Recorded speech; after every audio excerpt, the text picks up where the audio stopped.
You know, right when you think it couldn't get any worse, the universe throws us a curveball. Cosmological black swan, a cannibal solar storm, has entered the chat.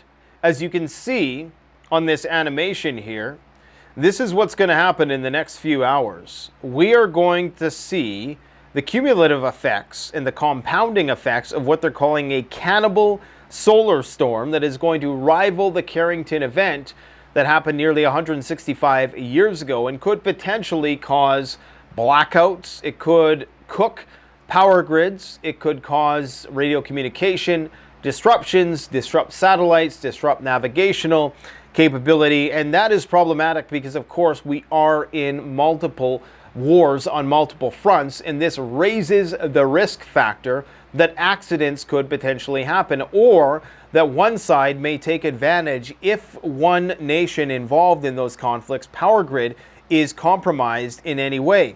Now, the reason why they're calling this a cannibal solar storm is because, as you can see, multiple solar flares have erupted, and they're going to amplify one another, and they're all going to end up hitting Earth at the same time.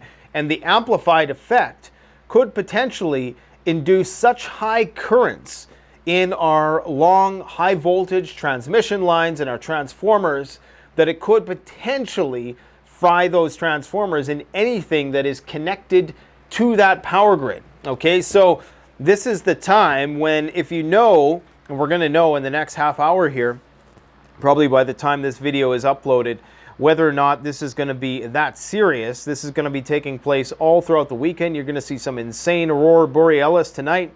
But we're going to know the severity of this and whether or not it's going to be a nothing burger or if it's going to be the end of the world as we know it. It could go either way because, remember, during the Carrington event, they've seen aurora borealis all the way down into the southern hemisphere. At that period of time, they didn't have all the high voltage transmission lines and transformers. They didn't really have a power grid. They didn't even have the telephone. They had the telegraph. But where they did have the telegraph, the currents that induced were so extreme that it actually caused fires. Okay, it caused fires. So this, in the modern day, where we are completely gridlocked, this is going to be very, very problematic. In fact, they're already sending out emergency alerts to people who may have done military service, I believe, or people who are still active duty.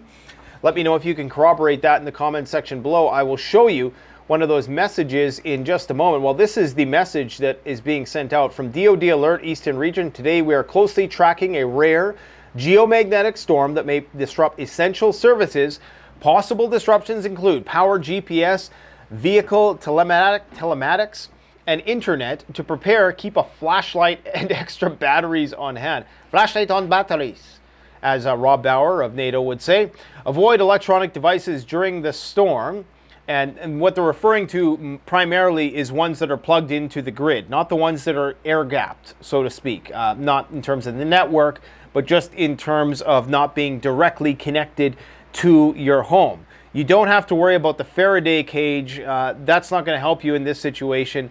If anything is plugged in, like anything that is plugged in has the potential to have that energy coupled into it and cook it potentially. But this is not like a EMP, like the E1 pulse or E2 pulse of an EMP, for which a Faraday cage would serve you well. But the Faraday cage is not really going to help you in this instance, as far as I know. We've had numerous guests on the channel over the years, Arthur T. Bradley and others, who've talked all about this. You can go back and watch our library of videos on the topic. We've long since anticipated that this was going to happen, but I never thought that it would be called a cannibal solar storm. You know, the names these guys come up with, whether it's polar vortices or heat dome or Africanized bees or Deca, Delta, Omicron, Decahedron. They always got to scare the shit out of people with one of these crazy headings. Now, this is what's actually concerning to me, is what's the potential ulterior motive to this?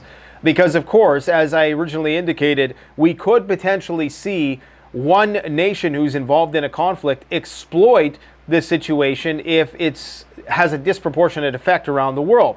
Because when you're facing the blast, I presume, and Arthur Bradley can attest to this, that's the side of the Earth that's going to be most affected. Now, if there's a side of the Earth that is connected, okay, so if you're, say, in a part of Europe, and a part of Europe, let's say Spain gets hit, okay, it's the only part that's exposed directly to the brunt of this energy. Then if Spain is connected to the rest of Europe, then that energy can couple through those lines and go and cook whatever is connected to Spain. That's as far as I understand it, okay? So anyways, they're saying avoid electronic devices during the storm, have a backup power source, stay informed of the updates by authorities, blah, blah, blah, blah, blah. So is this going to be a problem? I don't know. I'm more concerned about how it's going to factor into the potential for errors to be made, because we know right now the Russians are currently initiating a new offensive around the Kharkov region. Remember about a month ago when we said that Kharkov was being evacuated and everybody said, oh, that's disinformation? Well, those same people are silent now, as per usual. The preppers are always right. I mean, on a long enough timeline, look, the preppers are always right. But definitely in the last 5 years, we've been right about damn near everything, because it's just one after another. Okay, now how are the authorities going to exploit this?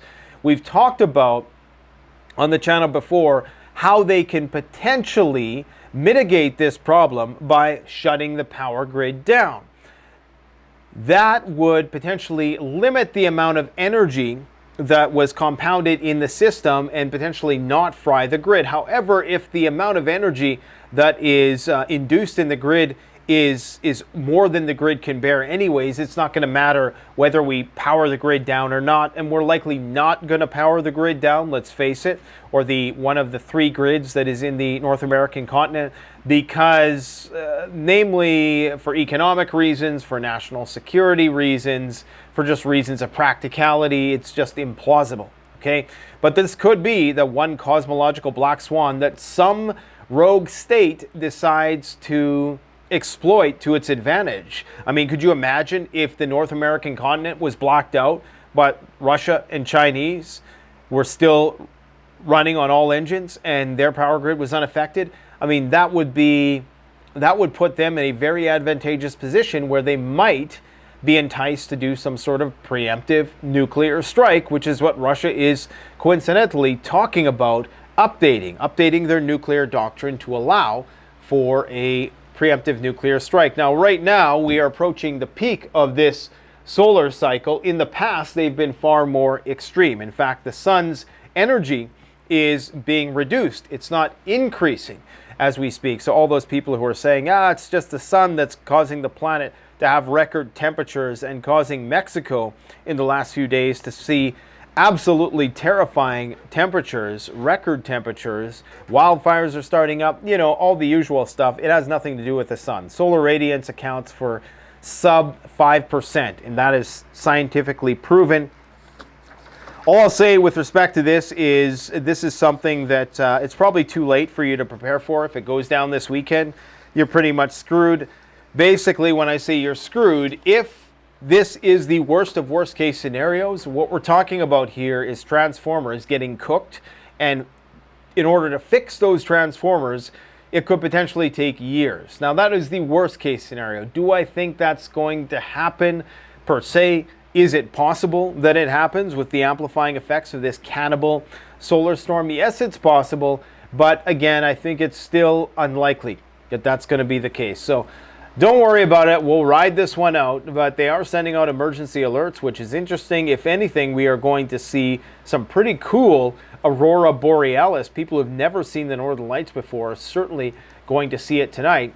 They're saying that this could be a G5 extreme geomagnetic storm, and what that would entail, of course, are blackouts, complete collapse of power grids, possible navigation systems may be out for hours or days, but they're not going to know until the actual wave, or waves as they coalesce, are about 1 million miles, or is it kilometers that they're using? They're probably evolved, so they're using kilometers. Haha, bad joke against my American friends for the day. That's the one good thing that the Queen has done for us, is given us the metric system.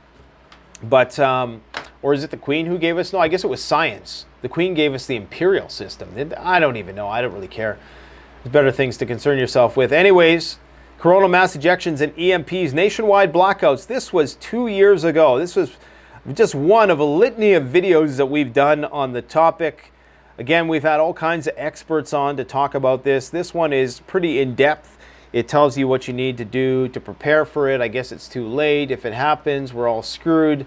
Except everybody who's been prepping, then you're sitting pretty. This is one of those situations, though, where it's really good to have a solar system which is not grid tied and one that runs independently. We sell a lot of those at CanadianPreparedness.com. You should just have one of those either way. They're very versatile in that respect, and you don't need a whole home solar solution if you're just talking about, you know, power that you need in an emergency, or even for a protracted emergency. You really don't need a lot of electricity when you really think about it. You need electricity when it comes down to growing food, when it comes down to just having a semblance of normalcy in your everyday life. If you want to go off grid, you are going to need that power. And of course, if you want to have a Mad Max Cybertruck, you're going to have to power it with a massive 25 kilowatt solar array, which is going to set you back a big chunk of change. I'm going to get a solar system, but you know, only because I have geothermal now, and that requires a lot of energy, believe it or not. In fact, just an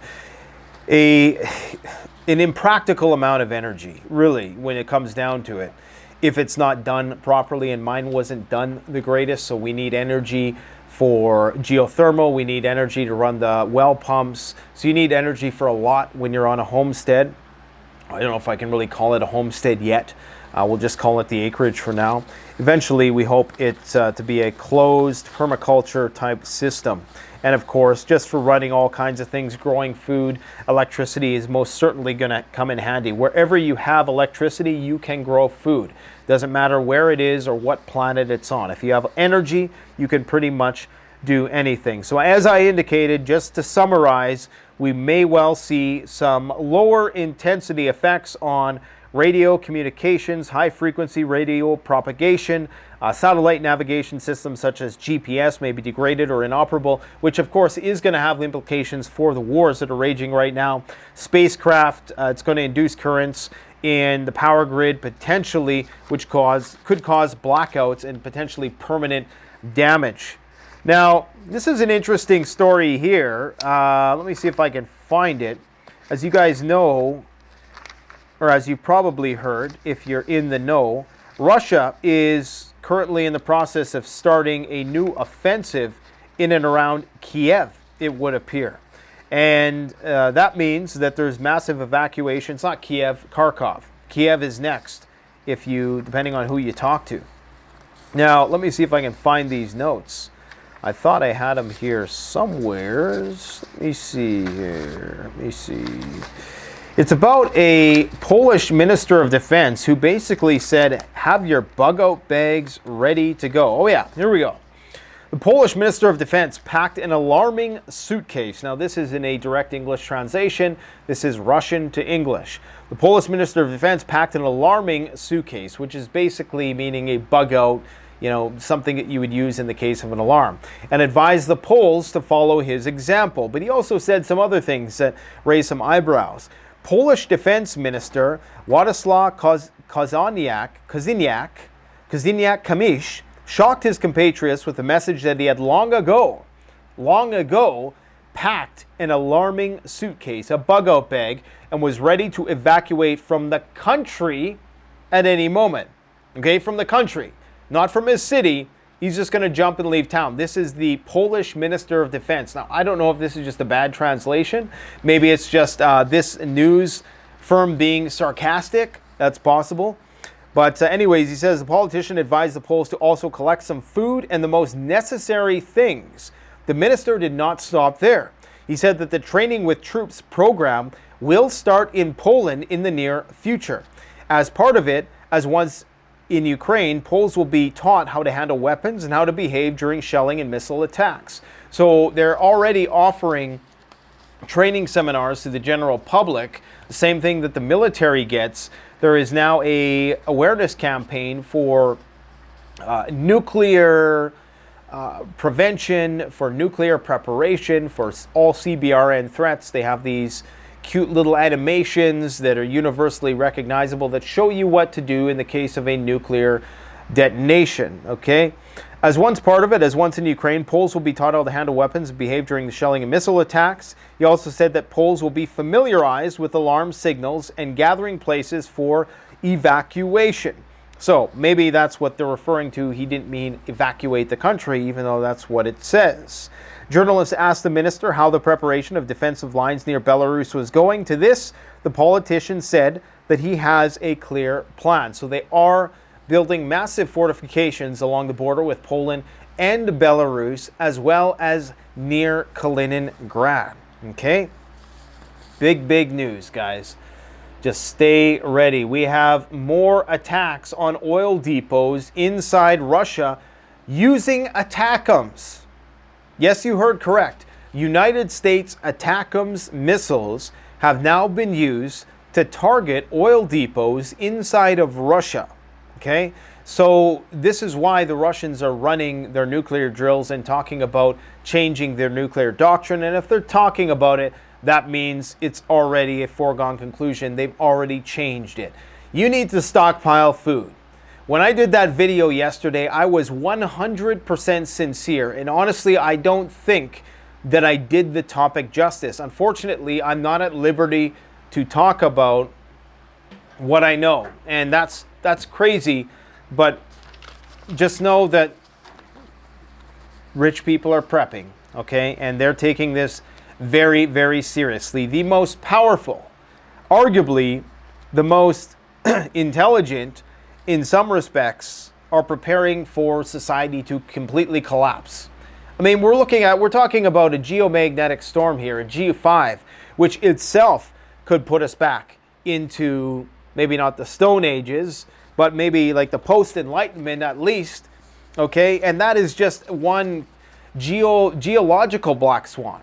Never mind all of the other possibilities, economic, conflict, climactic shifts that we're currently seeing. All of these things could induce collapse. And this is what they're preparing for, but I think what they're really preparing for is war. Now, apparently, the Ukrainians have identified where the Belarusians are storing nuclear weapons, and they're storing them 30 kilometers to the north of the Ukrainian border. 30 kilometers. Now, I don't know what sort of statement that is, but they're storing these in Belarus, 30 kilometers from the northern border. Let that sink in. Why are they storing them so close? Is it because they want a shorter response time? Obviously, they're being stored in bunkers. Is it because they're trying to send a message? Is it because they're trying to bait the Ukrainians into doing something? Because, I mean, this would be an incredibly destructive thing if they were to target these nuclear warheads. It would be a radiological incident, and there'd be a lot of blowback, of course.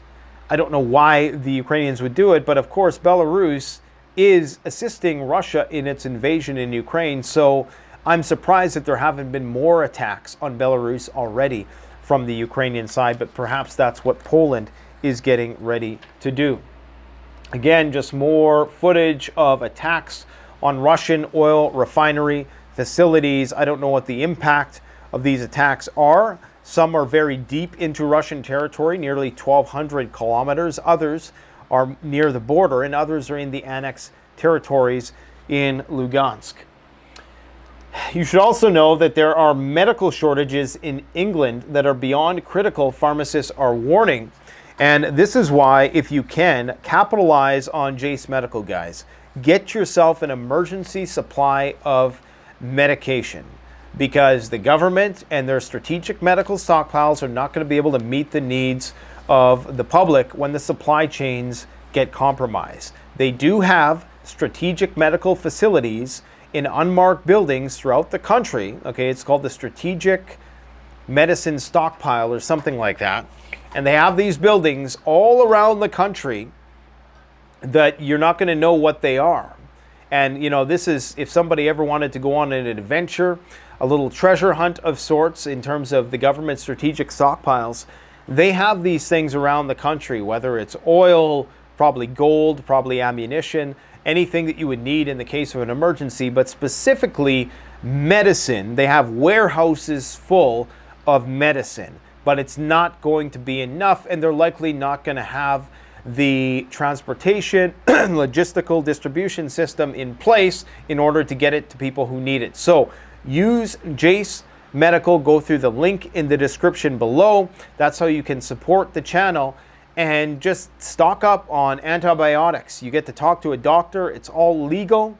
Go get yourself some chronic medications, other medications that might require a prescription for emergencies. Build out and fortify your emergency kit so that you have those life-saving medications. The first one I would get are the antibiotics. That's number one on your list. That's what people are going to be dying from most. Antibiotics have saved millions, if not billions of lives.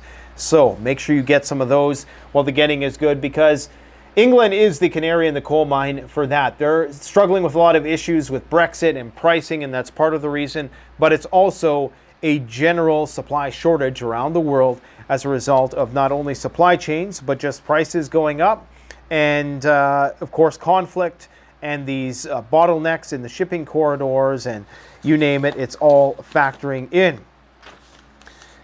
Now, what else do we got? We got Russia launching that offensive. Like I said, you know, everything that we tell you guys on this channel is 110% true. We told you a month ago that they're going to be invading Kharkov, that they were doing an evacuation, and people said, no, they're not. They're never going to do that. And now, lo and behold, that's what they're doing. Now, it should be noted that the Russians aren't saying that they're doing a wholesale offensive, a big arrow offensive, I should say.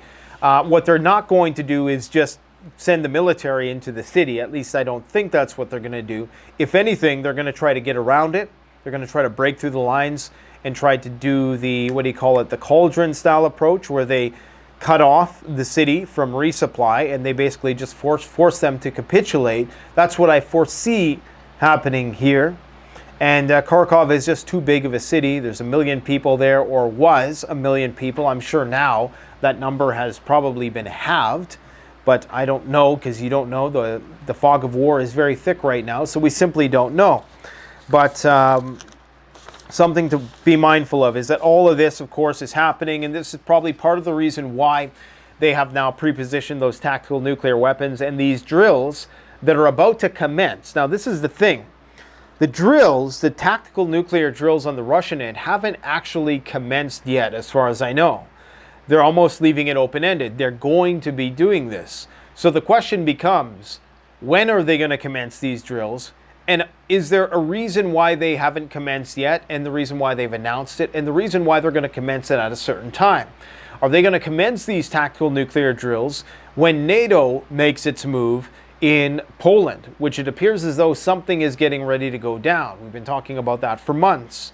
All of the pieces seem to be moved into position now. You have the most amount of troops there that you have out of all of Steadfast Defender in the tens of thousands of NATO troops, okay?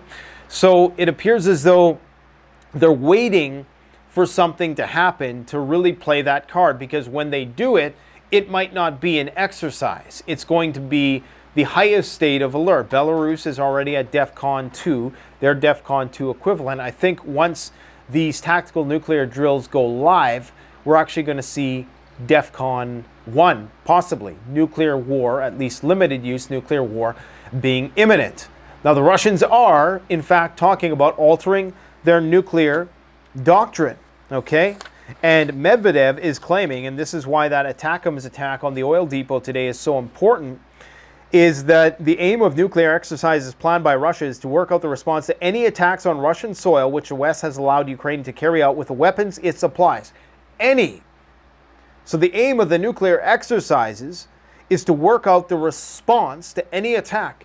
We know that Ukraine has used ATACMS on oil refineries in defiance of the advice of the Americans, who are saying, don't do that because we need oil prices to remain low. Now, in spite of these attacks, oil is still going down, which is insane, because you now have the Rafah invasion ongoing. Perhaps they think that the way that the Israelis are playing their card in Rafah And the way that they're doing it slowly and not all at once in a big declared invasion is what is going to prevent the situation from escalating precipitously.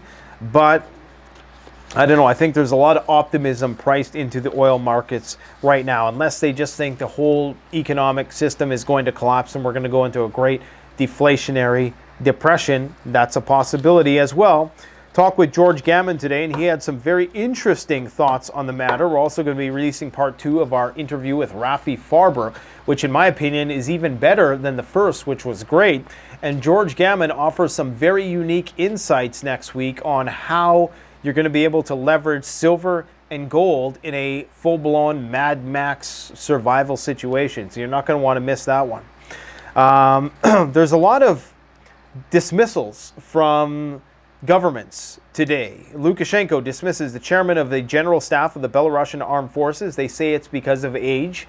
In Russia and probably Belarus as well, when you reach a certain age, they discharge you from the military. They say that's what it's about. But of course, when you have Belarus wielding nuclear weapons, the question has to be, is this a guy who they thought wouldn't play ball when the time came? Is he a guy who's not going to push the nuclear button when given the command?